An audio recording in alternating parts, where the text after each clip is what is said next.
नमस्कार, श्री स्वामी समर्थ उत्कर्ष ज्योतिष चॅनलमध्ये आपल्या सगळ्यांचे स्वागत आहे। ज्योतिषशास्त्रातील ग्रहांचा राजा असलेला रवी, या रवीचे म्हणजे सूर्याचे संक्रमण 16 जुलैला चंद्राच्या कर्क राशीत होणार आहे। सूर्याच्या या संक्रमणाचा हा काळ कर्क संक्रांती म्हणून देखील ओळखला जातो। बरोबर त्याच वेळी शुक्र आणि बुध देखील कर्क या चंद्राच्या राशीत असल्याने बुध, सूर्य व शुक्र यांच्या संयोग, या तीन ग्रहांच्या संयोगातून शुभ योग जुळून येणार आहे। हा योग या तीन ग्रहांच्या अनुषंगाने होत असल्याने या योगाला त्रिग्रही राजयोग असेही म्हटले जाते। या योगात बुध आणि सूर्य यांचा बुधादित्य योग, शुक्र आणि सूर्याचा शुक्रादित्य योग हे राजयोग होणार आहेत। तसेच कर्क संक्रांती हा देखील एक महत्त्वाचा योग। या योगांच्या अनुषंगाने काही राशींना दुप्पट लाभ मिळणार आहे। यामध्ये 6 राशी ज्यांना सुखाचा काळ येणार आहे, ज्यांच्या नोकरीत बढतीचे योग देखील येतील, पगारवाढीचे योगही संभवतात। हे 3 ग्रह या 6 राशींचे शुभ नक्कीच करू शकतात। यामध्ये कोणत्या लकी राशी आहेत ते जाणून घेऊया अधिक माहितीत। परंतु त्याआधी आपण जर माझ्या चॅनलला सबस्क्राईब केलं नसेल तर ते अवश्य करा। सोबतच माझे व्हिडिओ आवडत असतील तर लाईक आणि शेअर करायला सुद्धा विसरू नका। सूर्यासोबत शुक्र आल्यास शुक्रादित्य नामक योग होतो। तसेच सूर्यासोबत बुध असेल तर त्यांच्या संयोगातून बुधादित्य राजयोग जुळून येतो। याच काळात पुढील 6 राशींना आर्थिक आघाडी, करिअरसाठीचे फायदे, नोकरी किंवा व्यापार व्यवसाय यावर यश आणि प्रगतीच्या विविध संधी लाभू शकतात, प्राप्त होऊ शकतात। यामध्ये सर्वात पहिली राशी येते ती मेष राशी। मेष राशीच्या व्यक्तींना या संयोगाचा विशेष लाभ मिळू शकतो आणि प्रत्येक क्षेत्रामध्ये त्यांना यशही मिळेल। मेष राशीच्या व्यक्ती आयुष्यात नवीन काहीतरी करण्याचा विचार करू शकतात। करिअरमध्ये या व्यक्तींना नशिबाची चांगली साथ लाभेल। मेष राशींचे व्यक्ती नवीन नोकरी, रोजगाराच्या संधी शोधत असतील तर त्यांना त्यात यश मिळून नक्कीच फायदा होईल।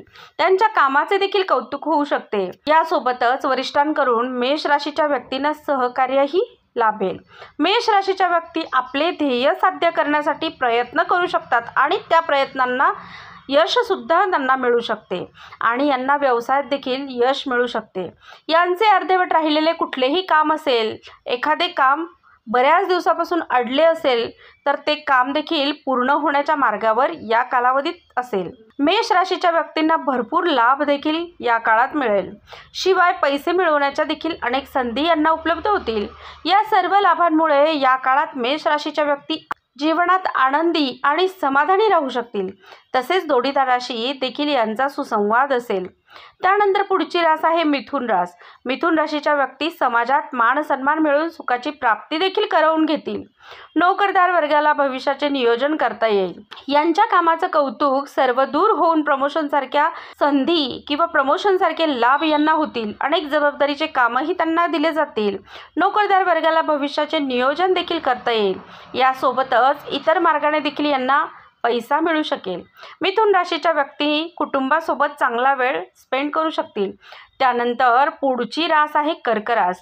या काळात कर्क राशीच्या व्यक्तींना आत्मविश्वासाची प्राप्ती होऊन यांचा वाढलेला आत्मविश्वास त्यांच्यात झळकेल। या व्यक्तींना नशिबाची साथ मिळून समाजातील मोठ्या आणि प्रभावशाली व्यक्तींना भेटीचे योग देखील येतील। या व्यक्तींना त्याचा भविष्यात फायदा देखील होऊ शकेल। कर्क राशीच्या व्यक्तींना मिळालेली बुद्धिमत्ता विकसित होण्याचा उत्तम कालावधी हा मानला जातो। आपल्या ध्येयावर लक्ष केंद्रित करण्याकडेच यांचे लक्ष असेल आणि अर्थार्जनाचे अनेक मार्ग देखील यांना उपलब्ध होतील। सोबतच पैशाची बचत देखील यांच्याकडून होऊ शकेल। त्यानंतर चौथी रास आहे सिंह रास। सिंह राशीच्या व्यक्तींना येणारा काळ आनंददायी ठरेल। सिंह राशीच्या व्यक्तींना कामानिमित्त भरपूर प्रवास देखील करावा लागू शकतो। सोबतच यांना यशही मिळेल।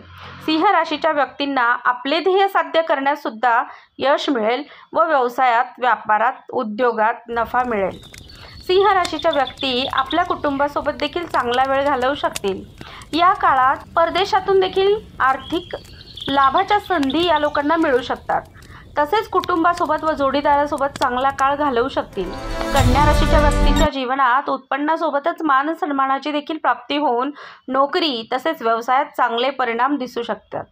यांची अडकलेली कामे सहज पूर्ण होताना दिसतील। मन समाधानी आणि प्रसन्न राहील। यासोबतच या काळामध्ये आर्थिक स्थिती ही पूर्वीपेक्षा नक्कीच चांगली असेल। त्याबरोबर कन्या राशीच्या व्यक्तींची यशाच्या दिशेने वाटचाल असेल. कन्या राशीच्या व्यक्तींना जर एखाद्या ठिकाणी पैसे गुंतवायचे असेल तर उत्तम लाभ मिळू शकतो. तसेच अडकलेले पैसेसुद्धा या काळात नक्कीच मिळतील. त्यानंतर 6वी रास आहे तूळ रास. तूळ राशीच्या व्यक्तींच्या जीवनात प्रत्येक क्षेत्रात शुभ परिणाम मिळतील. यांची अपूर्ण कामे पूर्ण होण्याचा हा कालावधी असेल. यांना व्यवसायात यश लाभेल. यांच्या उत्पन्नातही मोठी वाढ होईल आणि हे बचत देखील करू शकतील. सोबतच तूळ राशीचे व्यक्ती उत्तम व्यावसायिक म्हणून यश मिळवतील. कुटुंबातील सदस्यांशी यांचे संबंध चांगले राहू शकतील. तसेच मुलांची प्रगती पाहून तूळ राशीचे व्यक्ती आनंदी होतील. व्हिडिओ शेवटपर्यंत पाहण्यासाठी आपले मनपूर्वक धन्यवाद. चॅनलवर जर आपण नवीन असाल तर चॅनलला सबस्क्राईब करा आणि व्हिडिओ आवडत असतील तर लाईक आणि शेअर करायला सुद्धा विसरू नका. यामुळे इतरांचाही लाभ होईल. धन्यवाद. श्री स्वामी समर्थ.